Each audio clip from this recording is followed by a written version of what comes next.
Bonjour à tous, il est ingénieur des mines, diplômé d'HEC. Il y a tout juste 10 ans, il a cofondé avec deux amis le site de vente de chaussures en ligne Spartoo, dont il est toujours le PDG. Bonjour Boris Saragalia. Bonjour. J'ai bien prononcé, hein, Saragalia, c'est oui, pas facile. Oui, tout à fait, très bien. Je vous propose de commencer par quelques chiffres clés pour bien situer le poids de Spartoo aujourd'hui. 10 ans d'existence, 140 millions d'euros de chiffre d'affaires, c'est bien ça? C'est ça, tout à fait. Plus de 140 millions d'euros de chiffre d'affaires et plus de 50% de business à l'international. Combien de salariés aujourd'hui? Aujourd'hui, pas loin de 400, 384. Oui, ça a pas mal augmenté. J'avais 200. Les 400, c'est que c'est lié au fait que vous ayez internalisé la logistique. Ça vous a conduit à recruter plus de collaborateurs? Tout à fait. On a recruté très fortement sur deux grands axes. Un axe, c'était la logistique, où on a décidé d'intégrer notre logistique. Et nous avons décidé aussi l'année dernière de développer dans les magasins. On a recruté une cinquantaine de personnes. Alors, je vous ai présenté comme un site de vente de chaussures en ligne, mais vous ne faites pas que ça. Vous proposez aussi de la maroquinerie et du prêt-à-porter depuis quelques années. Oui, tout à fait. Depuis 3 ans maintenant, on a décidé d'accélérer notre développement dans le prêt-à-porter et la bagagerie. Ouais. On pense que le prêt-à-porter et la bagagerie sont des accessoires indispensables à la chaussure.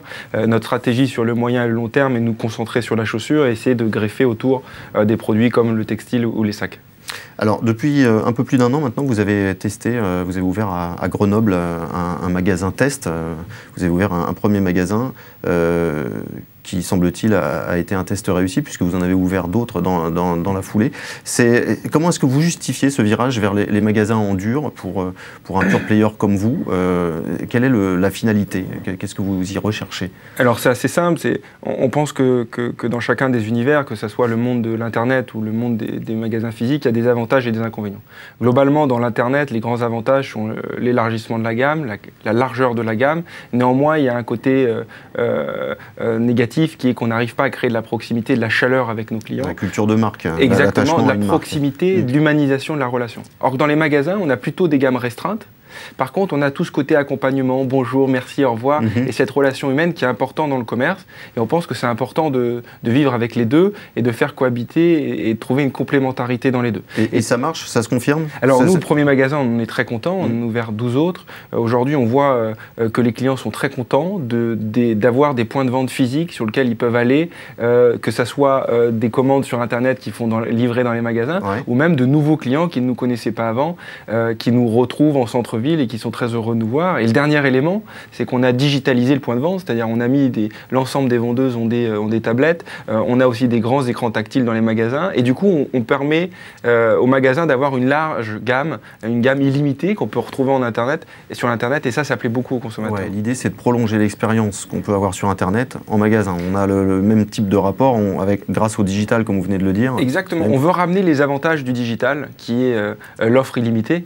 Donc en point de vente, on va garder l'humanisation de la relation, les meilleurs produits qui sont issus de l'analyse de nos datas sur Internet, et on va pouvoir aussi garder le côté humain de la relation client. Alors vous auriez pu accélérer sur le terrain en reprenant éventuellement les magasins Bata, puisque vous étiez candidat à la reprise de ces magasins. Ça ne sera pas le cas, puisque finalement c'est un consortium avec les magasins Courir qui a emporté le morceau. C'est un ralentissement dans votre croissance dans le dur, je dirais, ou pas? Alors nous on a deux grands axes de développement. On a un axe de développement organique qui est donc avec nos petits bras, nos équipes, et puis on recherche de façon opportuniste des acquisitions, que ce soit à la barre du tribunal ou que ce soit à une bonus.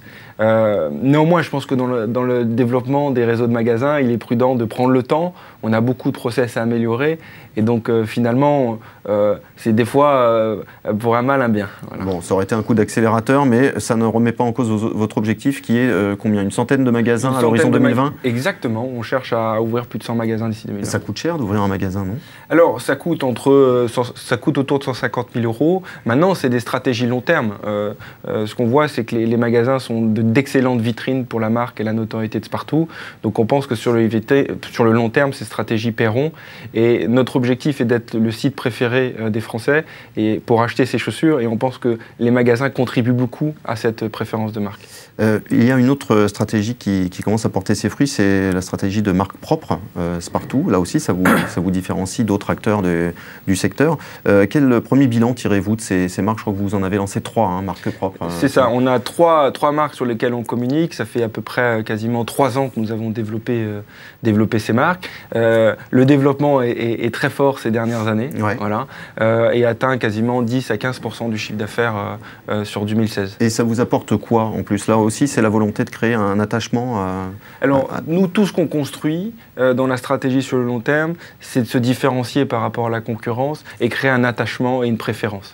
Les produits que l'on crée sont des produits qui sont issus des collections de mode que l'on observe sur le marché et avec un positionnement prix très intéressant. Et on voit que les clientes adhèrent beaucoup à cette stratégie-là et du coup, ces produits-là sont exclusifs à Sparto et on pense que c'est des éléments déterminants pour créer de l'affinité et de la préférence sur le long terme. Donc vous vous inspirez de tendances et vous faites fabriquer ces articles dans le sud de l'Europe, c'est ça? Alors nous travaillons essentiellement en circuit court, donc sur des pays comme le Portugal, l'Espagne, on va travailler l'Italie, et donc c'est vraiment ce bassin-là de production qu'on travaille aujourd'hui.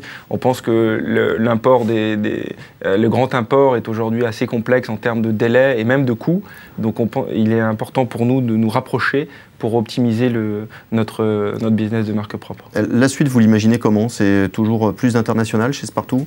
Alors nous, on est une société qui a commencé son international en 2010, donc on est très très fort, on a eu une croissance très très forte internationale. On pense que c'est déterminant pour atteindre des tailles et pour être une entreprise forte dans la compétition européenne et mondiale. Donc pour nous, c'est très important de continuer à nous développer à l'international. Et est-ce qu'il faudra lever à nouveau des fonds? Vous avez procédé à combien de levées de fonds depuis votre naissance? Nous avons procédé à 3 grosses levées de fonds. On a levé à peu près 45 millions d'euros. La dernière levée de fonds date de 2012. Nous avons la chance d'avoir une société très profitable qui permet de générer le cash nécessaire pour financer finalement l'ensemble de nos investissements. Donc ça, c'est quelque chose de très positif. Donc aujourd'hui, on peut continuer à croître en réutilisant le cash que génère l'entreprise. Ça veut dire que jusqu'à 2020, qui est l'horizon que vous fixez aujourd'hui pour un chiffre d'affaires de 300 millions d'euros, pas de levée de fonds supplémentaires a priori Alors, on ne sait jamais. Ça dépendra des opportunités. Exactement, ça dépendra des opportunités. Aujourd'hui, on a la chance d'avoir une société qui génère un cash suffisant pour croître. Maintenant, il se peut qu'il y ait des opportunités d'acquisition ou de sujets de ce type qui nous poussent à lever de nouveaux capitaux. Est-ce qu'une introduction en bourse, c'est une chose que vous envisagez? Alors à très court terme, on regarde, et à moyen terme, on ne regarde pas ce sujet-là. On se concentre principalement sur notre activité et à étudier de nouvelles opportunités.